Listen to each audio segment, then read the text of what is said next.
today, O Lord God. We bless your holy name. We pray, Father, that as we focus, as we celebrate, O God, we will focus our hearts unto you, that we will be able to glorify your name, O God. Bring anointing upon our hearts, bring anointing upon every activities of the church, O God. In Jesus' name we pray. Amen. Amen. According to Psalm 6. Make a joyful shout to God.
We pray, Panginoon, na you bless us with the knowledge, wisdom, and understanding upang maintindihan ang iyong mga salita para sa amin ngayong langit to. And dahil kung ano mga puso, sa iyong sa aking Panginoon, na patuloy kang pinagdadalayan ngayon at makailangan, ito ang aming panalangin sa matamis na pangalan ng Jesus. Amen. Amen. Mahal na po tayo po.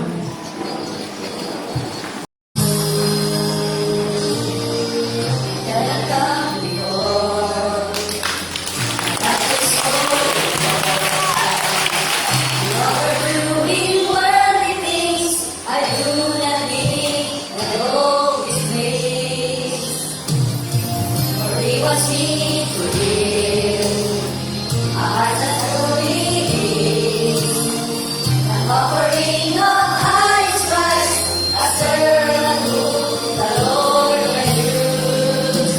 I will not offer anything that cost me nothing. I'll place before Him nothing less than my very best. And if I fall to sacrifice, it will be worthy of my price. I will not offer anything that cost me nothing.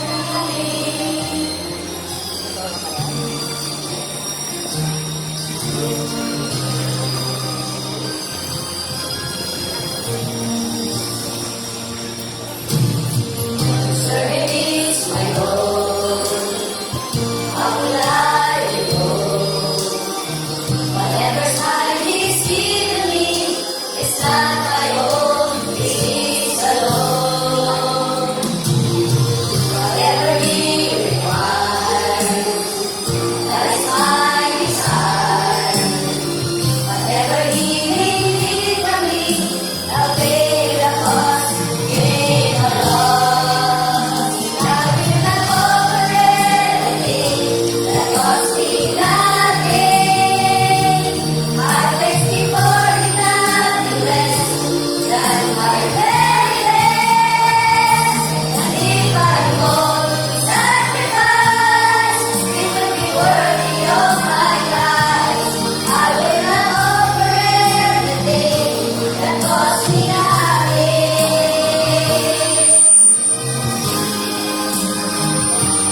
If I fall to sacrifice, it will be worthy of my price. I will not offer anything that costs me nothing.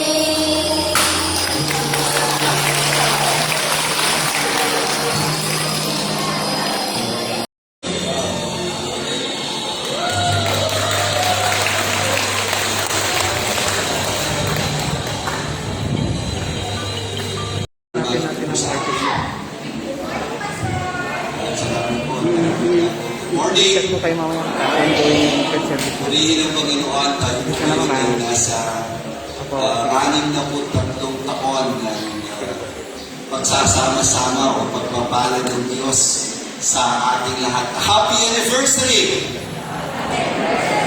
Batiin mo kayo yung katabi mo, sabihin mo sa kanya, Happy anniversary! Sabihin mo sa kanya, buti na lang, nandito ka pa. Sabihin mo pa ulit sa kanya, masaya ako, nandito ka. Ayan, purihin ang Panginoon at ako po ay natutuwa dahil ito pong celebration natin ay celebration po ito ng katapatan ng Panginoon. Amin po ba? Naalala ko po yung awitin ngayon na ginawa natin pong tema ngayong taon sa ating pong anibersaryo. For I will not offer burnt offerings to the Lord my God, which cost me nothing. Siguro, hindi ho tayo familiar sa kwento nito. At habang tinitignan ko yung lyrics ng awitin, sabi ko, grabe pala itong meaning ng kantang ito. Matindi pala. Kasi sabi ko, napaka-lalim ng kahulugan kung bakit ito sinabi po ng ating pong psalmist o sa ating pong tawag ay si King David po. Ito ho isa sa mga experience niya from the past. Naalala ko lang po ang kwento niya dito po sa 2 Samuel chapter 24. At ating pong bigyan pansin ng verse na yan sa verse 24. 2 Samuel chapter 24 verse 24. Pwede ba tayong tumayo at bigyan natin galang ang pagbasa po ng salita ng Panginoon?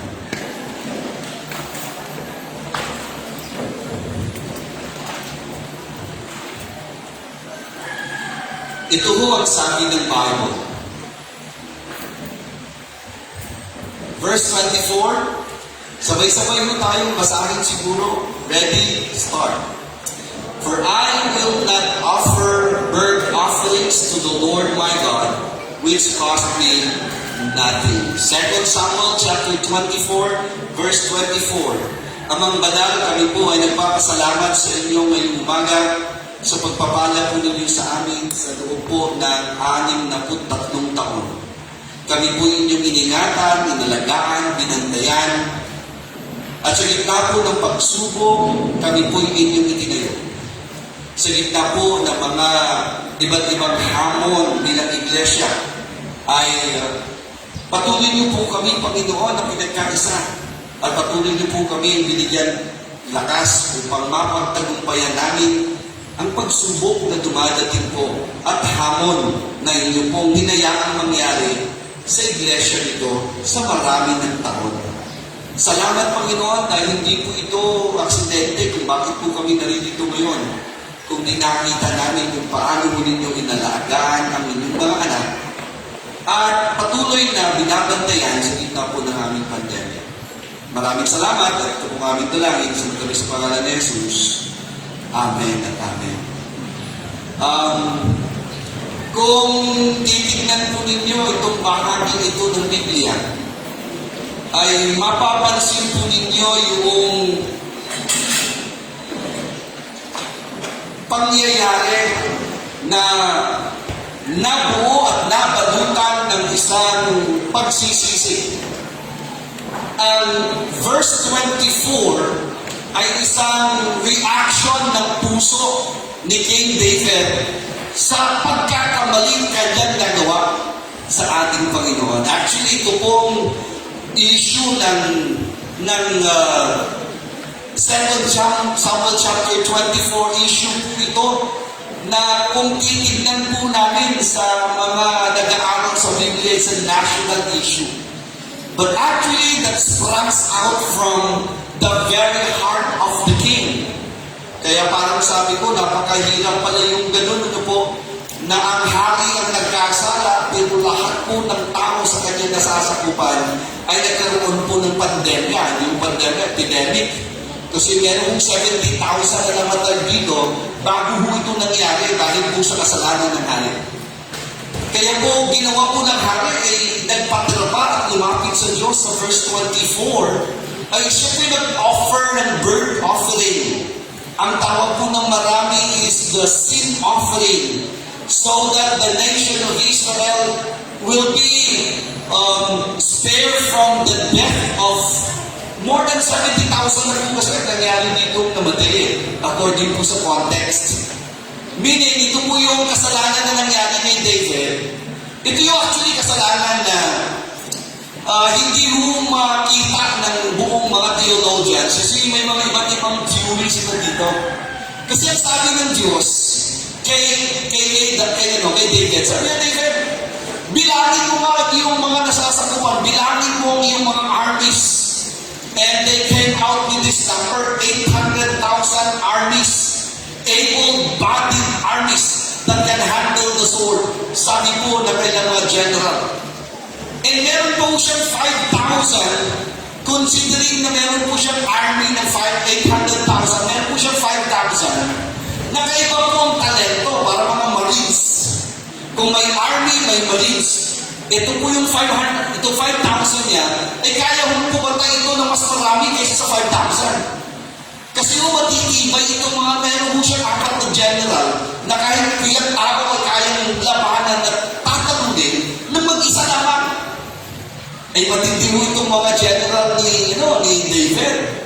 But one day, nung inutusan siya ng Diyos na bilangin ang kanyang army, at dahil nakita kong ganun kadami, alam niyo ba kagawin? It might be, kasi ito po'y ayon sa mga theory, kasi hindi mo malinaw kung ano talaga tunay nangyayari.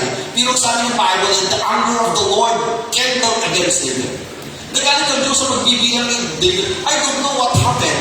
Pero most likely, ang sabi po ng mga maraming theologians, nung nakita niya ang kanyang kalakasan sa kanyang army, nung nakita niya ang lakas na pwedeng idulot ng kanyang mga army, ano po ang power ng kanyang army against other nation, maybe David started to become proudful. Hindi mo pa minsan pag ganun tayo, whether we like it or not, pag nakita natin yung ating kakayanan, we started to boast about it and we started to say, parang kaya namin to kasi meron kaming ganito. Kaya namin ito kasi meron kaming pwedeng asahan na pagkayanin kalaban namin, talo namin.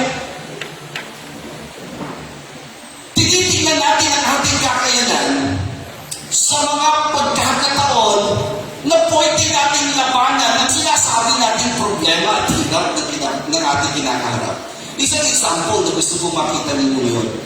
Naalala ko po, na ako po'y dito dumating sa Tuliao. Meron lamang po tayo, if I'm not mistaken, meron po tayong mga budget noon na nagkakahalaga lamang yata ng mga 16,000 something po. Sila po yung ating Sunday school. Itutulak mo lamang po yung pader ay matutumba na. And we started to pray about it. At ang budget po natin, gano'n lang po kaliit. At alam ko, nasa more than 100,000 supposed to be ang kailangan natin.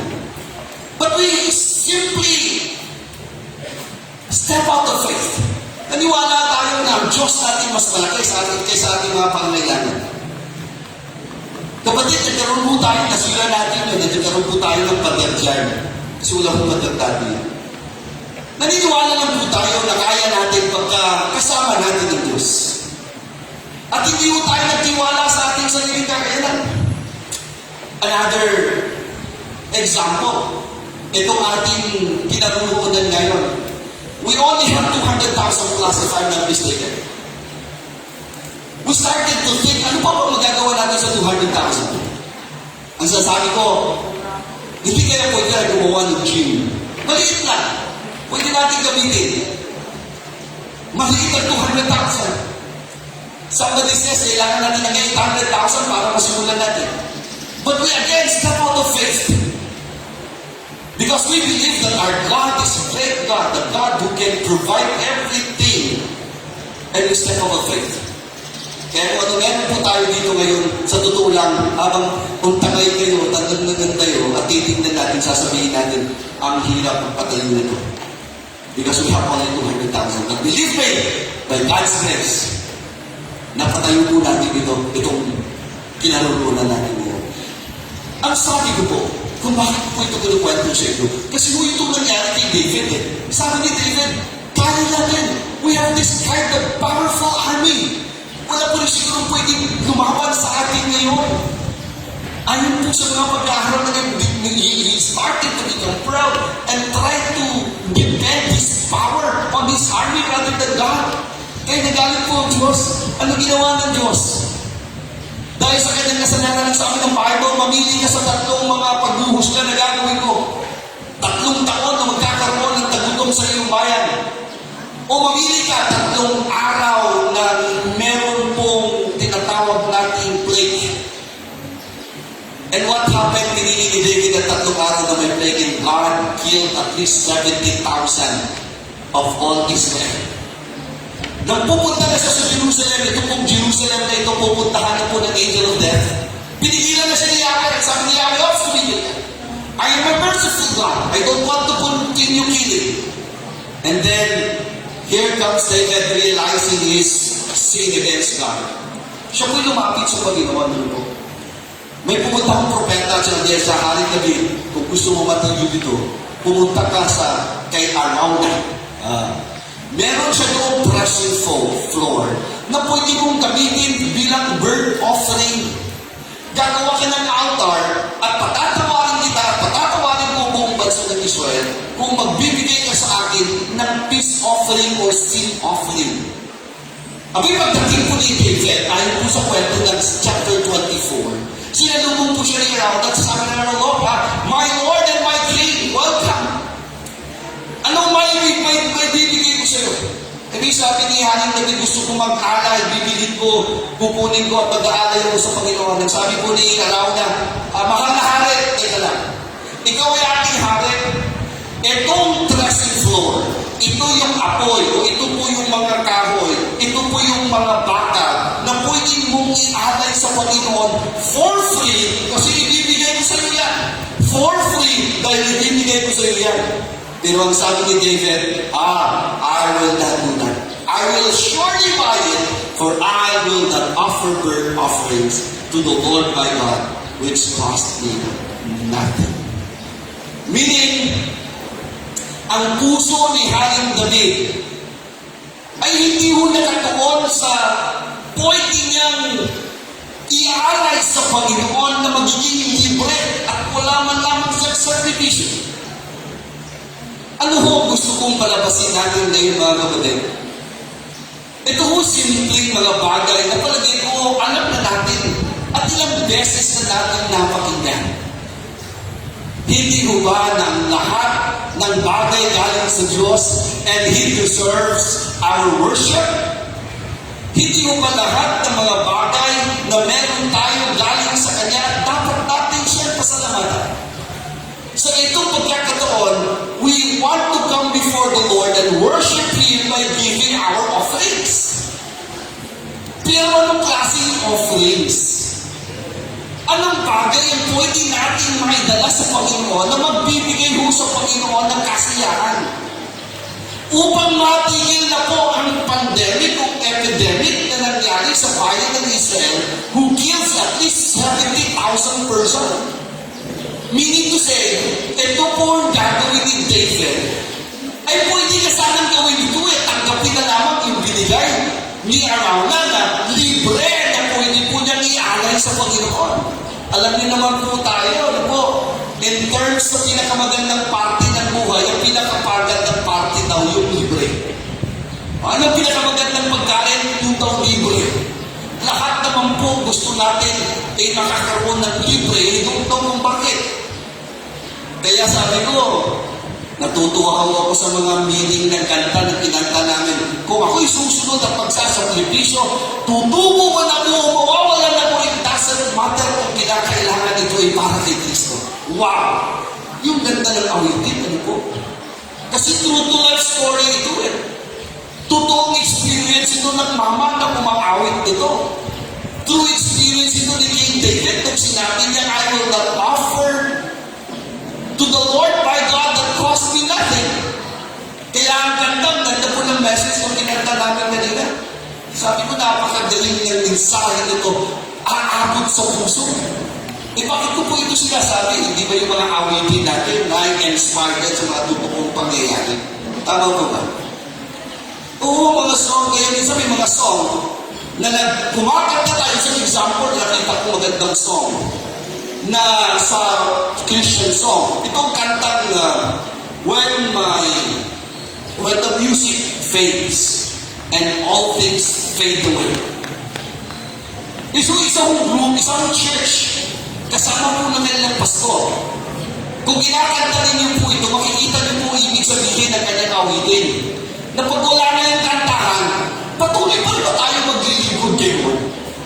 Masaya pa rin ba mag-worship kay Lord pag wala nang pumapalakpak at wala nang kantahan at wala nang tugtugan?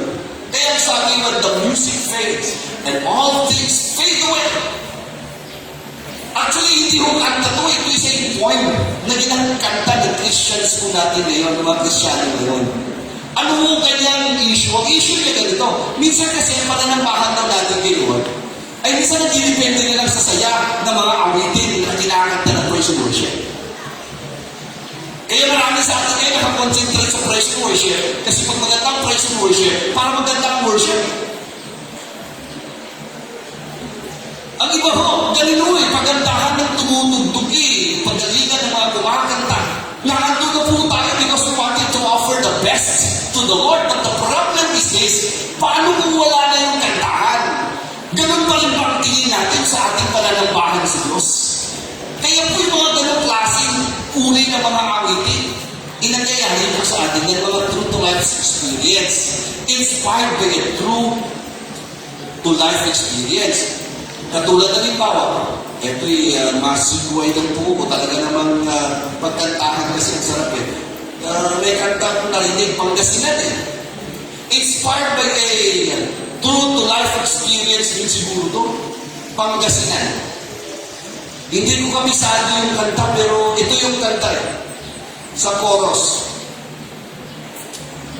Matalangatan ka, singat ka atin ang yapakan. Tuwatalande. Mababati na yung people ha. Tuwate. Di ba inspired by true to life experience yung sila eh? Meron na naman ibang true to life experience din po na kanta. Ano po? Gusto ko yung Pangasinan na kanta. Katulad ng kanta na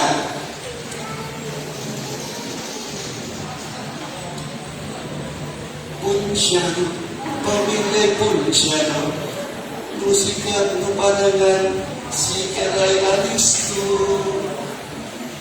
Gusto ko yung pati yung patay kung pwede kumali mabubuhay kasi pati merienda sa patay pinatulang. Pero meron din kanta ngayon, iba na, si Sharon Cuneta naman. Iba naman ang kanta ng Sharon na balutin mo ako. Yung pala may dalang silipin, para maiuwi sa bahay. O di ba mga ganun, inspired, yung mga kanta na inspired by a true to life experience. Kaya sabi ko, itong kanta ng pag-worship kay Lord, may mga sakripisyo dito eh, na gusto ko sanang makita natin lahat. Gusto ko sanang mapansin ng marami itong sinabi ni King David kung ano huwa talaga ang gusto niyang paglilingkod na may alay sa Diyos. Ang sabi niya, gusto ko mag-offer ng offering kay Lord. Hindi libre. Gusto ko, pinaghihirapan ko. Dapat may effort. Unang-una na gusto kong sabihin sa inyo siguro. Una, let us worship the Lord God, not just in our convenient time. Number one. Huwag ko tayo maglingkod, huwag ko tayo magsamba sa Diyos kung kailan lang tayo komportable. Minsan marami mo sa atin, aminin mo natin kung hindi. Pagpunta sa church, depende yan. Depende. Paano? Pag may ganda ang mood ko. Pag feeling ko, kailangan ko pumunta. Pag hindi ko feel, hindi ako pupunta. Hindi natin binibigay talaga yung sakripisyo na parang ayaw ko, pero dapat kasi. Hindi naman nag-isipan natin eh. Sa totoo lang, naghahanap tayo ng convenient. Alam niyo kung tinag-sinegay yung salitang convenient? Ang salitang convenient is affordable. Ang salitang convenient, easy. Ang salitang convenient, yung malapit. Kaya may mga convenient store tayo. Pag gusto kong bibili, automatic malapit. Convenience store. Ang tawag doon. Ngayon, ang tao, sa palagay ko, tayong lahat ngayon, gusto natin convenient na panahon. Tingnan nyo, napaka-convenient. Komportable talaga tayo, convenient talaga. Tingnan nyo, pag gusto nyo kumain ng masarap na pagkain, isang pindot lang yan sa apps. Darating si Easy Man. O kaya pag may gusto yung mga bagay na gustong bilhin, hanapin mo lang sa Facebook, hanapin mo lang sa isang app, Lazada, nakita mo na yan, pindutin mo lang. Sa sunod, maya-maya, after 2 days, darating mo sa'yo. Ibang klase. Hindi ka na bababa sa sasakyan mo pag gusto mong kumain sa fast food, may drive-thru na.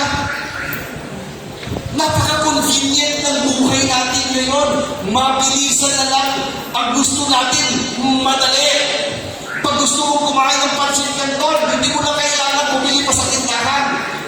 Bumili ka lang ng pancit canton, isang kulo lang yan, Lalagyan mo na ng instant ingredients, may pancit canton ka na. That's how convenient is our life today. Gusto mong kumain, buksan mo lang ang gas at meron ka na. Matigas, ilagay mo lang sa palambutin mo lang konti, ilagay mo sa microwave, pwede na. Matibay na talaga ang mundo natin. Kaya pag may konting diferensya, may konting hirap, may konting pagod, umaayaw na tayo. Kasi ang nakikita lang natin sa pananambahan kay Lord, easy lang, easy. Kaya yung convenient time natin, hindi totoo yun. Yung hinahanap lang natin pagka okay lang tayo. May nagtanong sa akin nabasa ko ito, isang katanungan na medyo, pag ikaw ay isang trabahador, ano po, at nagsusweldo ka, pwede mo bang sabihin sa boss mo pag ayaw mong pumasok? Sir, hindi ako papasok. Tapos tatanong niya isa, bakit ayaw pumasok? May sakit ka? Hindi, sir. Wala lang nang ganang pumasok eh. Hindi ko feel pumasok ngayon, baka bukas na mo papasok. Ano kaya palagay yung gagawin ng boss mo? Ay, huwag ka nang tuloy-tuloy ka na lang naman pumasok. Aba, pag feeling mo pala pumasok, papasok ka. Pagka hindi mo feeling pumasok, hindi ka rin papasok. Ay, ngayon ako sa akin yun. Ano po? Pero si David, di ba? I will offer to the Lord. I will not offer to the Lord that cost me nothing. Kung ang aking oras hindi maganda, hindi ko pwedeng hindi ako maglingkod kay Lord. Hindi pwedeng hindi ako mag-worship kay Lord. Kung sa panahon na medyo may problema ako, hindi po ko titigil. Lalapit pa rin ako at maninindihan pa rin ako kay Lord. Hindi na didepende kung pwede lang o hindi na. Naalala ko yung mga post ng mga pastor. Bakit gano'n? Sabi nila, pag pumunta ng mall, pwede lang. Pwede pumunta ng mall. Pero pag simbahan, bawal pa. Essential daw yung mall. Para yung church hindi essential. Kaya marami nagkikipaglaban kasama kong mga pastor lang sabi, we would like you to know, Mr. President, that the church is essential more than anything else. Let us worship God without the effort of our time. Yung oras lang hindi depende sa feeling. Kung the God deserves our worship. Sabihin mo nga din sa katabi mo, ang Diyos dapat sambahin. Nakasato, ang Diyos dapat sambahin. Gugustuhin mo man hindi. May oras ka man wala. Dapat siyang sinasamba. Sabihin mo nga ulit sa katabi mo, gusto kitang makita next Sunday.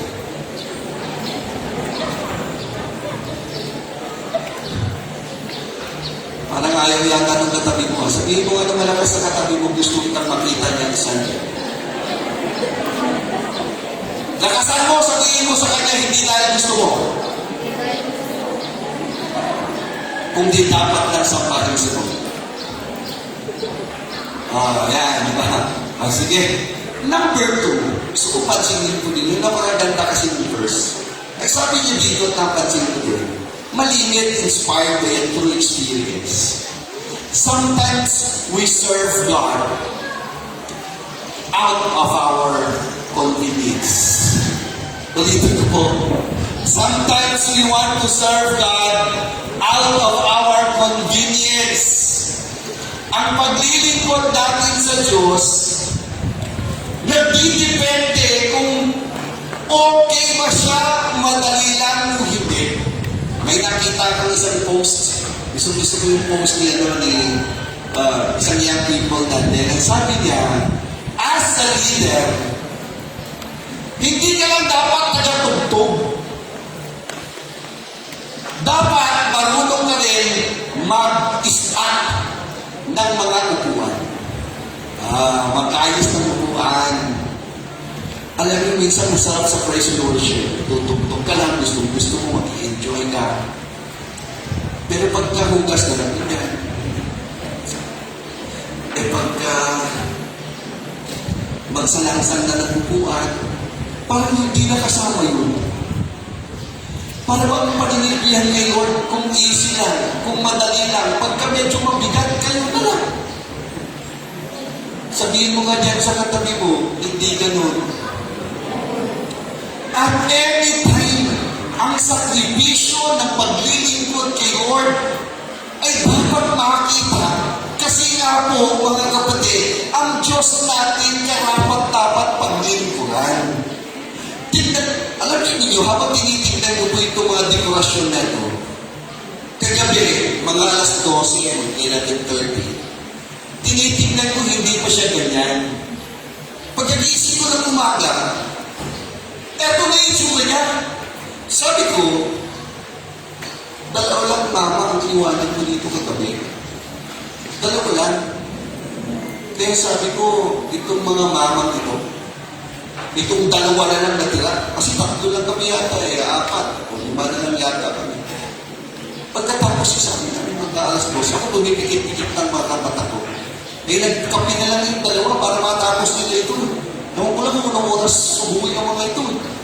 Pero habang tinitignan ko, nasasabi ko sa sarili ko ganito, ibang klaseng service to May sakripisyo Kasi pwede naman sabihin, pag ito, hindi, pag ito mahirap, pwede mo iwanan to Di ba? Ang service natin ngayon, pagka mahirap-hirap na, kayo na lang Ay nako, subukan nyo.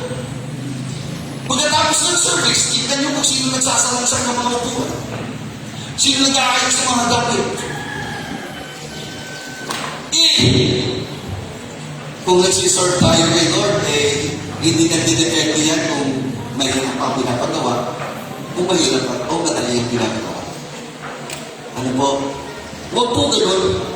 Si David, ang kanyang understanding ng kanyang service offering kay Lord, simple lang. Dapat may sakripisyo. Pag walang sakripisyo, hindi tamang worship para sa kanila. Alam niyo po ba kung magkano ang binayad para po lamang magkaroon ng altar at ang lugar ng threshing floor? $43,000. Equivalent ng 600 shekel of gold at silver. Yung pagbili niya. Sabi ko, kung ako magpakwenta ngayon sa $443,000, dollars ano po? At kwenta ng taong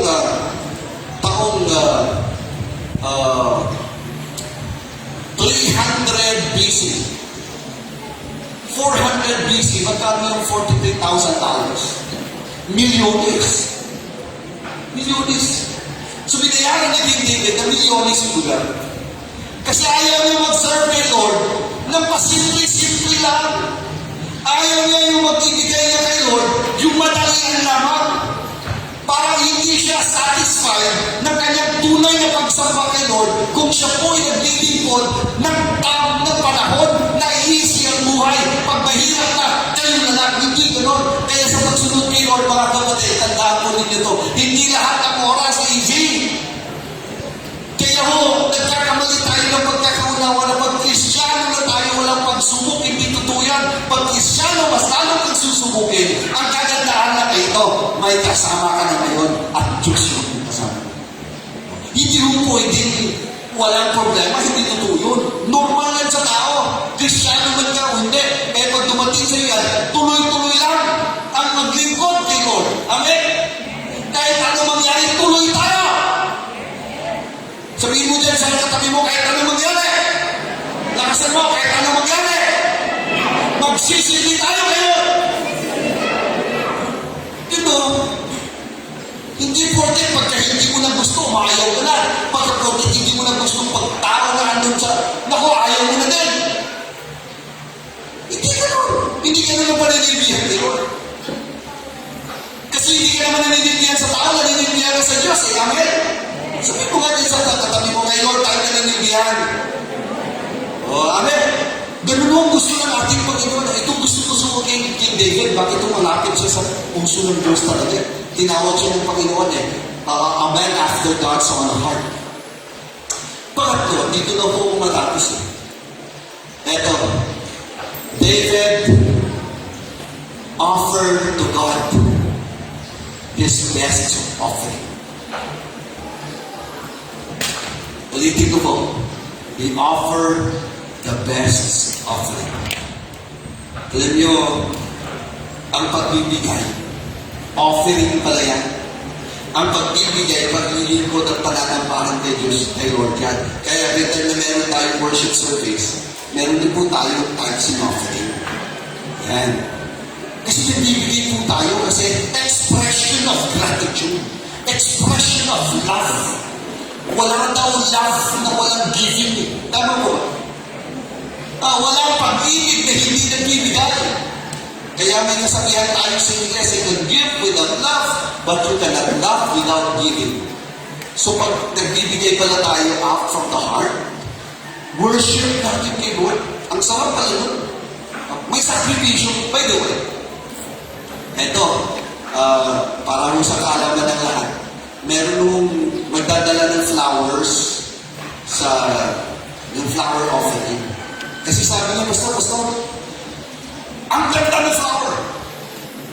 Nakita ko sa kasal ng aking pamangkin. Gusto kong ibigay sa church. Sabi ko, sis, iuwi sa inyo yan. I-display nyo doon. Tignan yung ganda niyan. Ang ganda talaga sa bahay ko yan. Pero para kay Lord, huwag ka.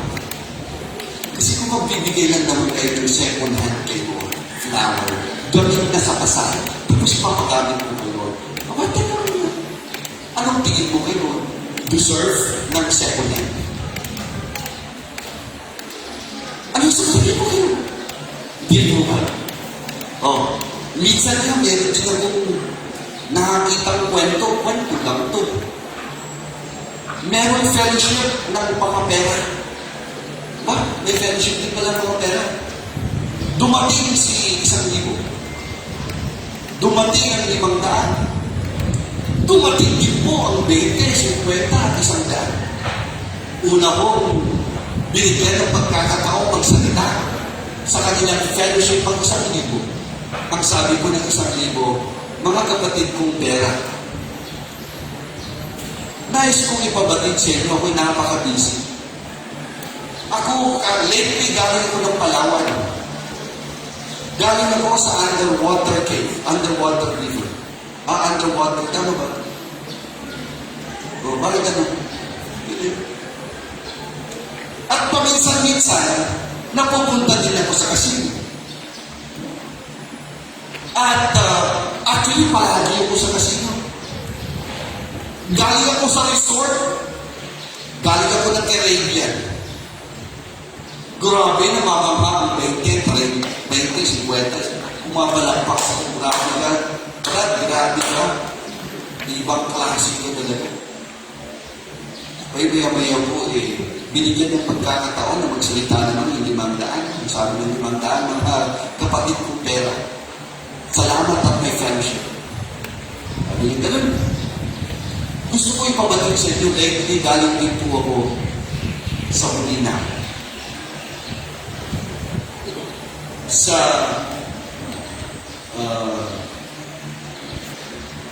Elpis na doon. At dumaan din ako sa isang hotel sa Manila. Continental Hotel. Uy, po. At palagi din ako sa casino, mga kapatid. Napaka-busy ko. Tuwang-tuwa naman, palakpakan lahat.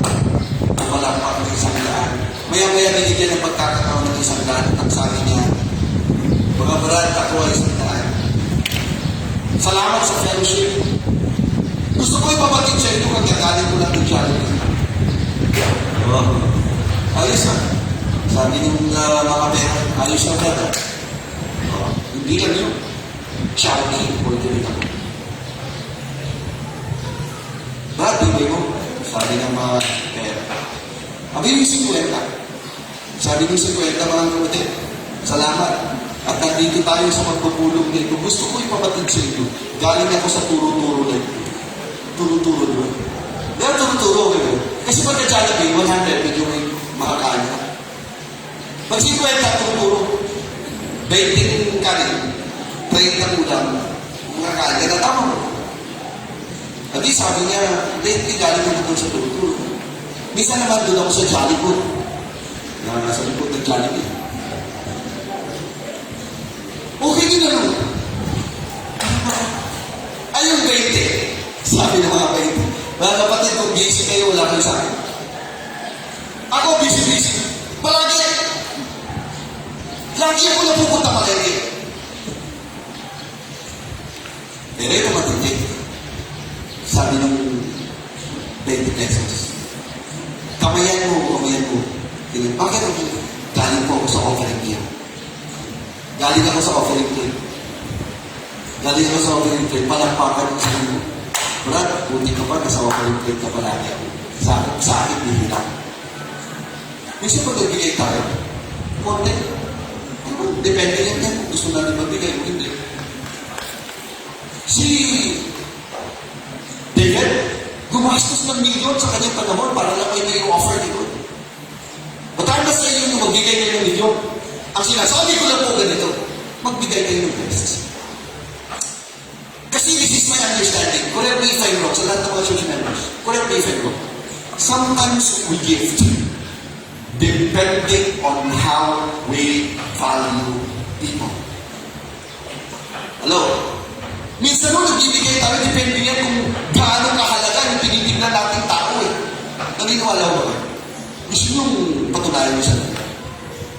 Halimbawa, sasabihin ko, sis, Brad, bisita ko sa inyo. Anong sasabihin mo? Sige, pastor, alam mo eh. Sasabihin mo sa asawa mo, no, dadalaw doon si pastor. O sige, pumunta mo dito. Ano ba ang meron dyan? Pwede na siguro mo doon. Meron pa naman tayo sa left. Pag-initin na lang natin, maintindihan naman ni pastor yan. Tama po. Tama hindi. Kung kung yata akong kakapilin ko, tama ko sa akin. Tama hindi. O di ba? Baguhin natin. Ito na lang. Biglang nag-text si ito yung brother ko. Si Mayor. Brad, punta ako dyan. Pwede ba akong dumalaw sa inyo? Hindi mo, kami na lang kayo tayo. Ano yung isipin mo bagay? Ano nga yung paborito mo yun? Alam mo yung paborito mo yun? Native naman ako. Native. Ay, magkahanap ka. Tama. Depende yan yung paano value tao. Tama po ba ako?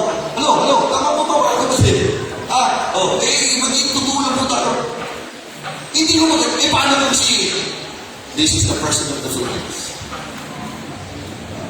Gusto ko dumalaw sa inyo pa. Ay nako, 1 month pa lang na i-announce, malinis na bahay mo. Ano ba? Hindi lang yun. Lahat ng uri masasarap na pagkain dito sa Pangasinan baka bilhin. Hindi mo kami nga lang tayo. Hindi mo kami yun. Because that's the way you value people. Hello? Now, may I ask you a question? Does your gift, does your offering show you how valuable God is? Let me ask you a question. Ang mga binibigay ko ba para sa ito?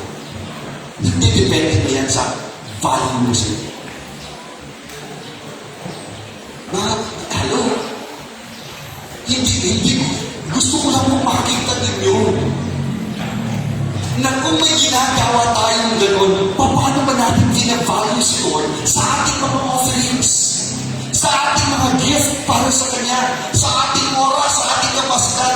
How many times we look at God this morning? Alam niyo ba, napakaliit ng Diyos sa buhay natin. Why? Because ganito lang naman ang oras niya sa atin, dati sa Kanya. Ganito lang naman ang pwede natin ibigay sa Kanya during our service. Ganito lang po kaliit ang pwede natin ibigay para po sa ating mga bulsa para sa Panginoon. So palagay niyo ba, mga kapatid, question, ganito ba talaga kaliit ang tingin natin sa Diyos? If I were to say this, mga anak ng Diyos, pakinggan niyo po malapit na akong matapos. If I were to say this, forgive me to say this, ano sasabihin ko?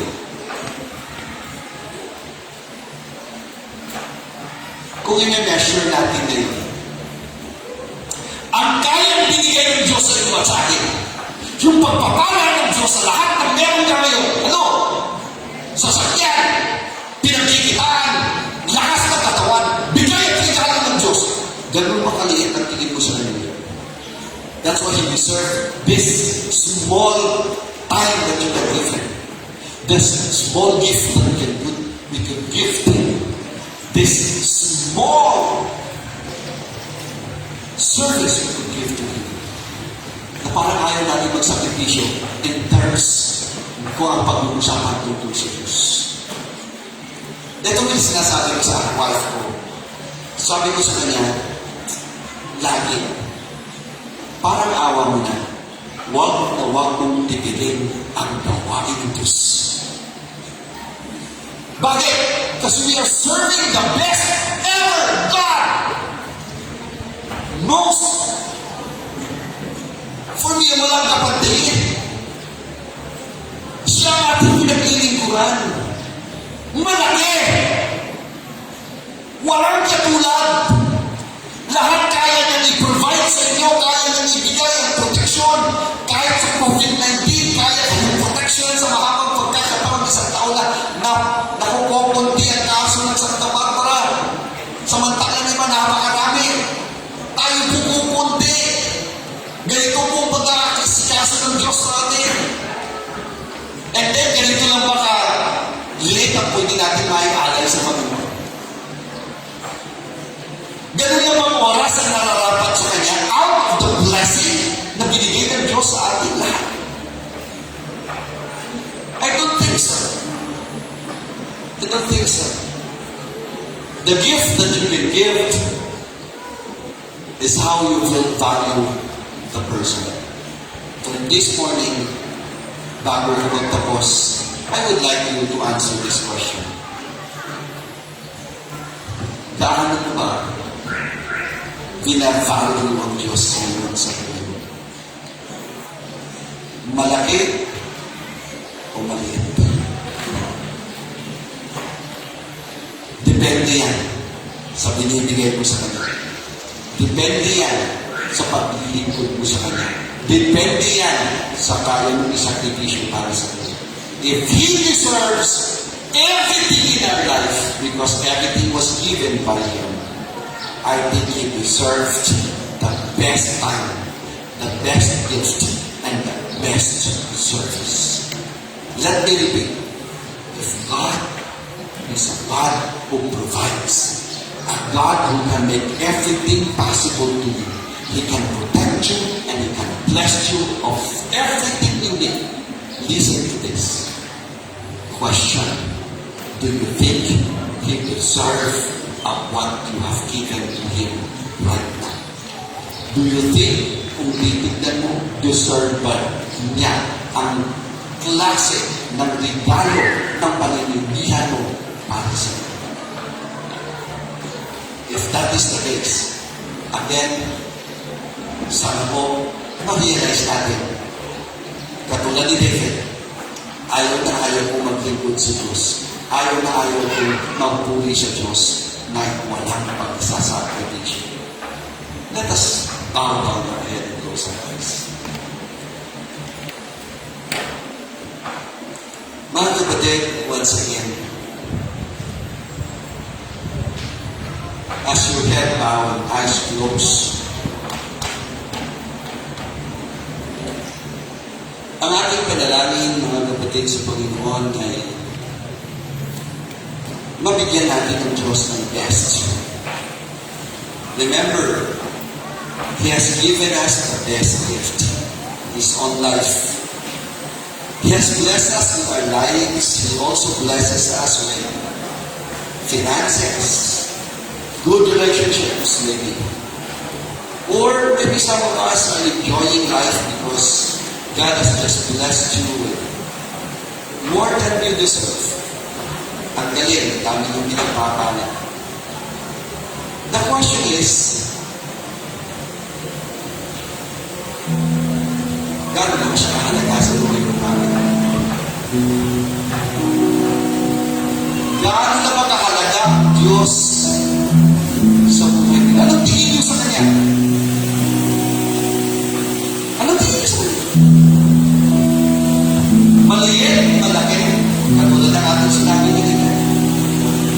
Hindi depende. Minsan, tayo sa kung paano tayo. But may I correct every one of us, kasama ko, that God is a great God. God is a loving God. Ibinigay niya lahat, best na pwede mayalay sa atin. Then, do you think He deserves no second hand? Do you think He deserves nagtira-tira ng oras mo? Do you think He deserves yung service na walang sakripisyo? This morning, I would like to challenge you. If you are here listening to this message, and you really understand it, and from the bottom of your heart, you say, Lord, nagkamali. Masyadong kitang pinaliin. Lord, masyadong pangitahin ko kasi yung gift ko, yung service ko, yung oras ko, parang napaka-konti talaga. Napaka-konti talaga, Panginoon. But this morning, I realized na nagkamali. And you said, Lord, I want to give you my best. Lord, I want to give you my best. If it requires me to sacrifice everything for your glory and honor, yes, Lord. Yes, Lord. Habang nakalimuhin niyo, nakapigitan niyo mga mata. And then you said, oo nga, tama. Mali, may kulang. Napaka-exit ng oras ko. Yung service ko, panay-paring lang. Mahirap. Hindi ako pwede dyan. At sasabihin ko yung mga gift ko. Para bang ang hirap magbigay kasi matawag dito. Napakaliit naman ang aking binibigyan para wala malaga. But you see, that is not. And right now, like David, I want you to chase your heart and your mind. Transform it into something God really wanted. He wanted the best of your time. He wanted the best of your service. And He wanted the best of your gifts and offerings. This morning, if you realize that, ang aking hiling sa inyo, mga kapatid, you please pray this simple prayer, Lord, patawaran ng po. Napakaliit ang tingin ko sa inyo. Na-realize who you are. Na-realize kung sino kayo. That is why, Lord, gusto ko maibigay ang tamang oras, tamang servisyo, na may pagsasakripisyo sa pamamagitan ng aking pagbibigay. If your heart is saying that, and you said that prayer right now, if you say that prayer right now, kung sinabi mo yung panalangin niya, will you please stand up and say that prayer, Lord, patawad mo, gusto ko po ibigay ang best ko para sa iyo. Can you stand up and say that prayer? Praise God, praise God. Lord, parang maliit ang tingin ko, but now I realize who you are. I want to give my best to you. Will you stand up and say that prayer? Amen. Come on, church. God is calling us to give our best for Him. He really deserves the best from us. Praise the Lord. Will you stand up and say that prayer? Sabihin mo yung panalangin, Lord, gusto mo yung best. Wala kayo, hindi mo papayag. Na hindi ko maibigay ang aking best. Aking ang buong service ng may best. Ng may pagsasakripisyo. Will you stand up and say that prayer, please? Praise the Lord. Praise the Lord. Praise God. Praise God. Anybody meron po gusto yung maibigay ang may-alay mo sa Panginoon ng the best? Yung pinaka-the best. Lord, we live up sa ating ibigay, Lord, as we pray. As we are praying, amen, Lord, we realize how much we do not deserve you. Because of your love, you have given everything to us. And that is why we would like to bring it back to you. Lord, we want to worship you, the best worship we could ever give you. Lord, samahan niyo po. That is why if you are praying the same prayer, kung kayo pinananalangin ngayon, mga kapatid na sinasabi ko, gusto mo yung best mo, may bigyan mo kay Lord. Will you stand up and say that prayer? Let us make a commitment before God and say, Lord, I want to give you my best. Can we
We simply accept our commitment sa lahat po na nagsatayuan na nakaupo, ngunit merong commitment na nagsasabi, Panginoon, gusto ko ibigay sa inyong best ko.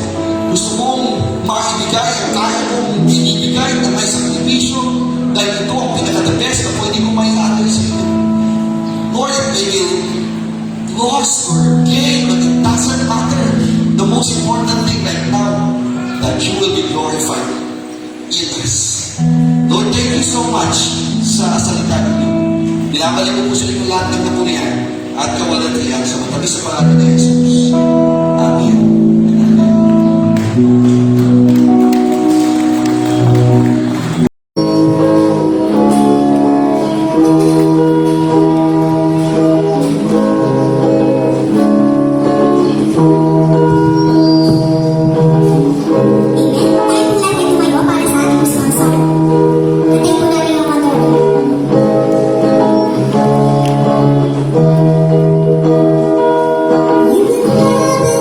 You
niyo pong kaming pagsamahin, Father God, with your love, with your grace, and with your mercy, Father God. At kayo na rin po, Panginoon, ang siyang bahala sa mga outreaches po namin sa labas, sa mga Bible studies po namin, sa mga prayer meetings, devotion, Father God, sa lahat ng mga ginagawa po namin sa inyo, Father God. Maraming po nawa ang aming mga offering para lamang po sa inyo, Panginoon.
kayo to? O, di ba? Nagtatanong ko ako sa inyo kanina, hindi na po ako sinasagot. Okay, so pag-present po muna tayo.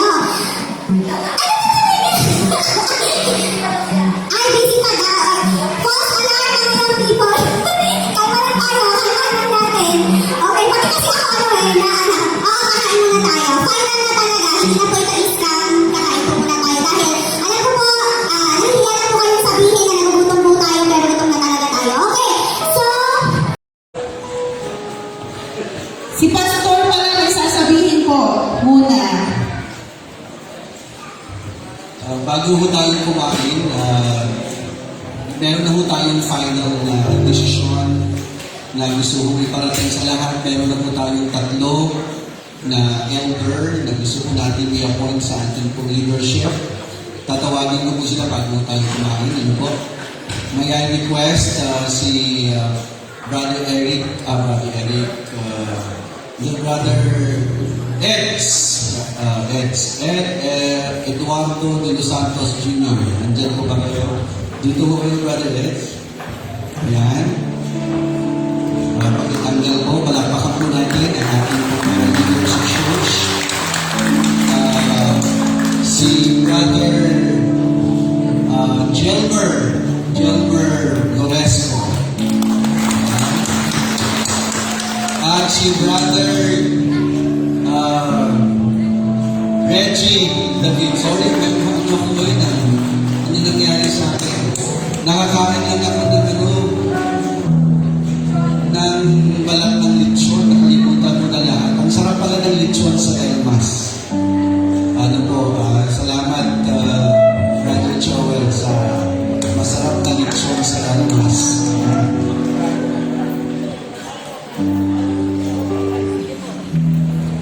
Okay, so sila po ang ating pong elders na napili. Meron pong mga nagsabi ako sa inyo nung nakaraan kung meron po ba kayo sasabihin sa kanila. Sabi ko, nag-antay po ako at wala naman po mga nag-question. So now, bilang po pastor ninyo ng Tuliao First Days Baptist Church, na naniniwala sa kakayanan po ng 3 mamang ito na samahan ang inyong pastor sa leadership, decision making, prayer, at saka preaching. May training po silang hinahanda para sa kanila para isang araw marunong na po sila mag-preach at sila na po ang magpa-Bible study. Ano po? Obligasyon po ng elder, sabi po ng Bible, 1 Timothy chapter 3, that the elder is a husband of one wife. The elder is not given to too much wine, not given to greed of money and position.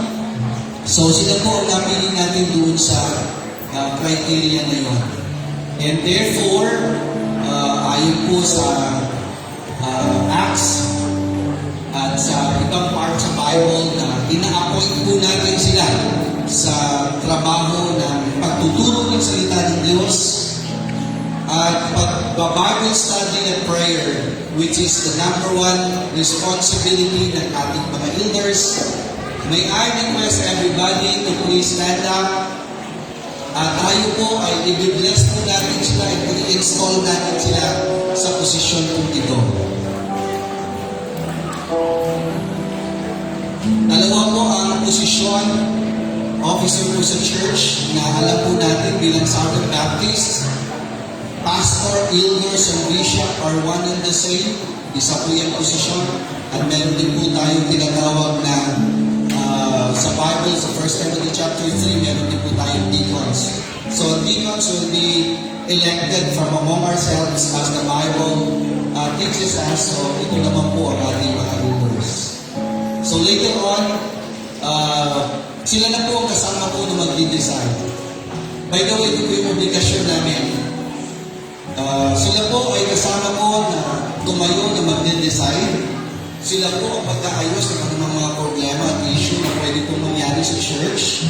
As the Bible says in the book of Acts, sila din po ang mag-shepherd sa atin in prayers. Meaning to say, pag kailangan niyo po ng prayers, if I'm not available, sila po ang pupunta sa inyo na mag-pray. Ang trabaho po ng pastor, sila po yung aking counterpart. ayon po sa biblical principle ng Biblia sa Book of Acts. So, pag may sakit, sila din po bibisita para mag-pray. And then sila din po ang magpa-Bible study. So, hindi na lang po ako ngayon ang mag-isa magpa-Bible study because their primary reason of being appointed to this position is to lead the Bible study and for prayer and study of the Word. Nakikita natin sa 1 Timothy chapter 3 yan. So, with that, they are up to teach. They will go through a training of preaching and preparation of the preaching and Bible studies. So, yan po kami gagawin every Wednesday. And purihin ng Panginoon, may mga sumagot. Actually, alanganin po ang mga ito kasi baka hindi namin kaya, hindi po ganyan. But we pray for them. Niluluhuran ko po ito sa panalangin. And then later, whatever decision that will come in sa church natin, hindi na po ako mag-isa. I cannot decide for myself, I cannot decide for any one of you, and for the church.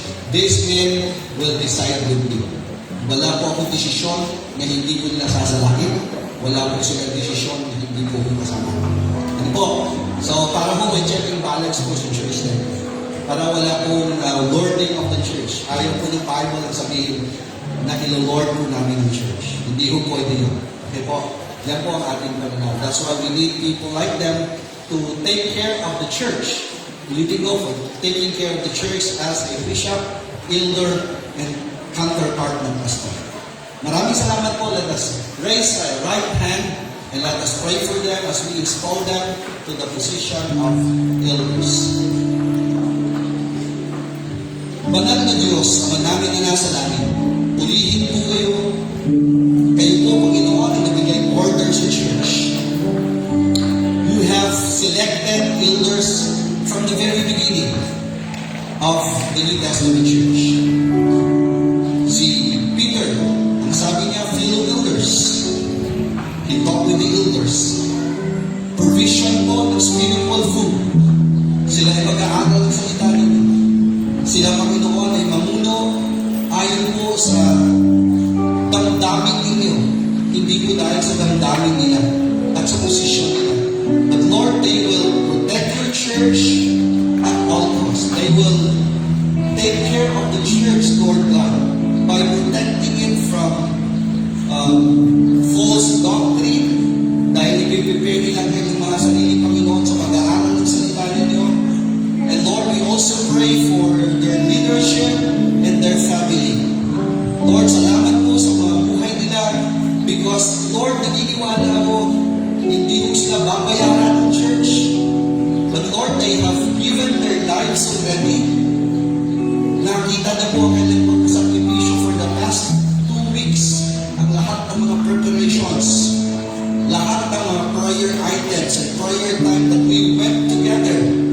Lord, thank you for their lives as they accept a greater challenge of making this church more fruitful and more loving Christians and becoming like Christ. Sa kanilang pag-aaral ng salita at panalangin, Lord, salamat po sa kanilang buhay. Kayo po ay pinagpapulihan namin at sinasamba upang ang mga buhay ng mga kapatid na ito ay maging testimony sa lahat na makakakilala sa kanila that indeed our God is loving, indeed our God is God of order, and our God will make things possible for us. Thank you, God, for this church. Thank you, Lord, sa mga desisyon na namin gagawin later on.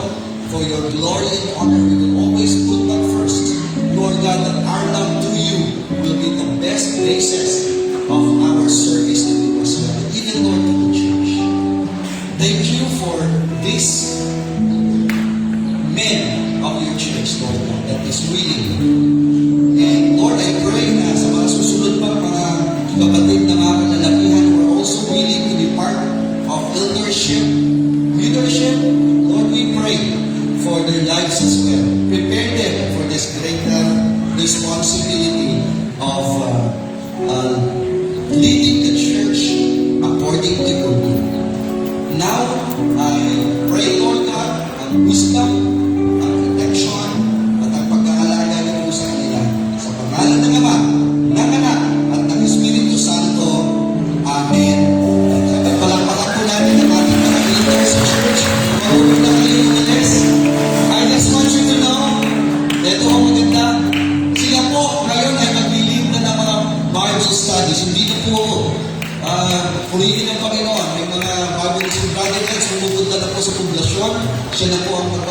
study doon. At si Gilmer, may pinaplano po kaming lugar para sa kanya. At si Brother Reggie, ang galing ano po, prayer time namin every Wednesday, kami-kami po ng mga University Church. We've been praying for the church already. Kaya, purihin ang Panginoon. And with that, ano pa? Sige, ready na ba sila? Thank you po, at palapakan natin ng Panginoon sa buhay ng tatlo. Sila po yung tatlo na kuya kagabi para po dito. Sa buhay ko niya. Ano po? And, ano pa? Presentation. Ayan, ito na po talaga yung pinaka-final. Okay, since sabi niyo nga po kanina, hindi pa po tayo nagluto. Kaya panoorin po muna natin yung dalawang presentation na hinanda po ng mga nanay and hinanda po ng mga young people. Ang alam ko po kasi sa mga young people, kasama po yung isang elder natin na sasayaw. At yung isa din po, kasama din po yung isang cameraman po natin, si Brother John po. Ayan, kasama po sila sa presentation ng mga young people. Kaya naman ngayon po, tinatawagan ko po ang mga nanay po natin dahil sila po ang unang mag-represent. Makikisulit na lang po. Dito po sila sa taas. Ay, okay po. Sige po. Ayan, after ng mga nanay po natin, next po mga young people. And after po ng dalawang presentation po natin, umupo po tayo dahil magkakaroon na po tayo mag-lunch na po tayo. Pero ang sistema po natin mamaya, ang suggestion po ay per row. Okay, so hintayin po muna yung announcement ko po. And afterwards, tatayo po, bukuha po ng pagkain po sa may bandang likod. Kasama natin po yung soft drinks, tapos babalik po ulit sa upuan. And then, yung sa second row po, and so on and so forth. Okay, so mga young people, please get ready. Yung mga uniforms nila, mga nanay, pupunta po dito sa taas. To start po, ang kanilang presentation na pinaghandaan po nila. Kanina po nakita po natin yung presentation ng mga tatay. Ayan, ngayon naman po, panoorin po natin yung mga nanay po natin.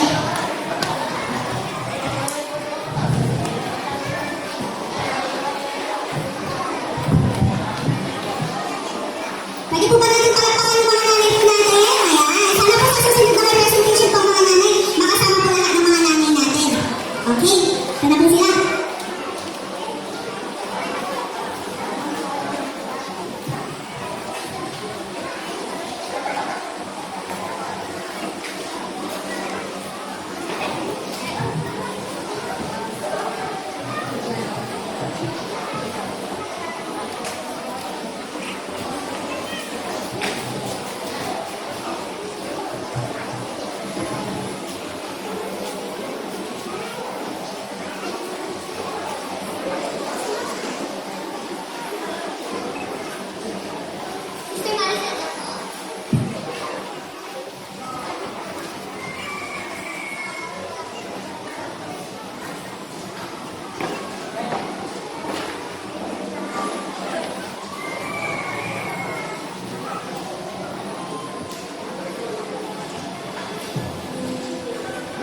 kiss you.